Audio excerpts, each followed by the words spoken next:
يا مساء الفل عليكم حبايبي، ازيكم عاملين ايه؟ انا امنيه سامي. اللي لسه اول مره يشوفني ما ينساش يعمل لايك وسبسكرايب عشان يوصلكم كل جديد. انا كنت موعداكم قبل كده في الفيديو ان انا هنزل لكم طريقه عمل البراونيز، فالنهارده هوريكم طريقتها بالتفصيل. اللي ما بيحبش الكيك بالشوكولاته بعد ما يشوف الوصفه دي انا متاكده ان هو هيعشق الكيك بالشوكولاته. وانا بعتبر البراونيز من اسهل ومن انجح الوصفات اللي ممكن تعمليها، لان الميزه فيها انها ما فيهاش بيكنج باودر، فمحدش هيجي يعملها ويقول ان الكيكه هبطت منه في الفرن او حصل لها اي مشكله. فلو حد فيكم مش شاطر في عمل حلويات انا متاكده انه هينجح في الكيكه دي. فيلا معايا عشان نشوف الطريقه بالتفصيل. انا هنا هوريكم الطريقه اللي تعمل صينيه صغيره. لو انتوا عايزين تعملوا صينيه اكبر من دي فهتضاعفوا الكميه. اول حاجه هنجيب نص كوبايه زبده معاها نص كوبايه سكر ونضربهم كويس لحد ما السكر يدوب مننا. مش شرط نعمله في العجانه، ممكن نعمله بالميكسر يدوي. واهم حاجه مع نص كوبايه الزبده بنحط معلقه من الزيت عشان تدي لمعه للكيكه. هننزل بعد كده عليهم ببيضتين وكيس فانيليا ونبدا نضربهم كويس جدا لحد ما البيض يختلط جامد مع السكر والزبده.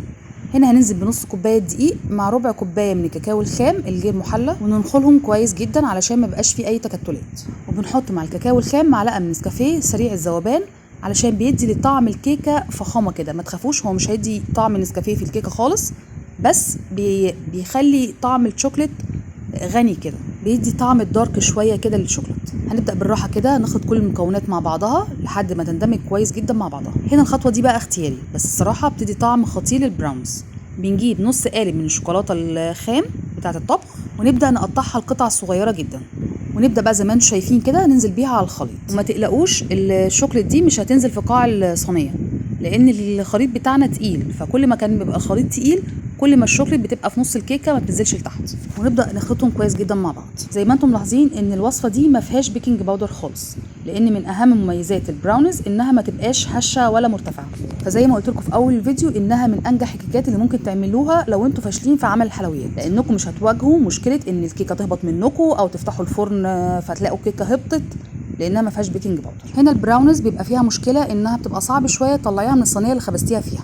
فكل اللي هتعملوه ان هتجيبوا صينيه وترشوها رشه من الزيت وتحطوا فيها ورق الزبده عشان ورق الزبده ما يتحركش فيها.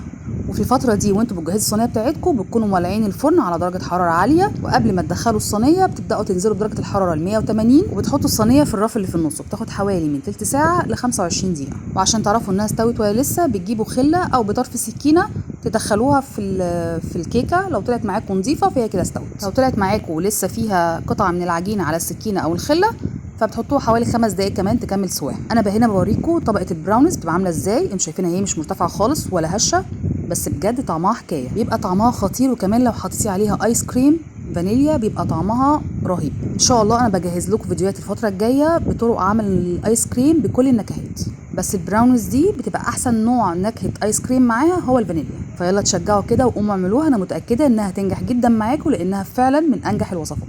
وبكده يكون فيديو النهارده خلص، ويا رب يكون عجبكم. ولو عجبكم ما تنسوش تعملوا لايك لانه ده بيفرق معايا كتير، ومستنيه كومنتاتكم لان ده بيشجعني انزل لكم فيديوهات كتير. ولو اي حد عايز وصفه يا ريت يكتب لي في الكومنتات هو محتاج اعمل له وصفه ايه. ولو بتتفرجوا عليا لحد دلوقتي ولسه ما تعملوش اشتراك يا ريت تعملوا سبسكرايب عشان يوصلكم كل جديد. واستنوني ان شاء الله المره الجايه في اكله جديده ووصفه جديده.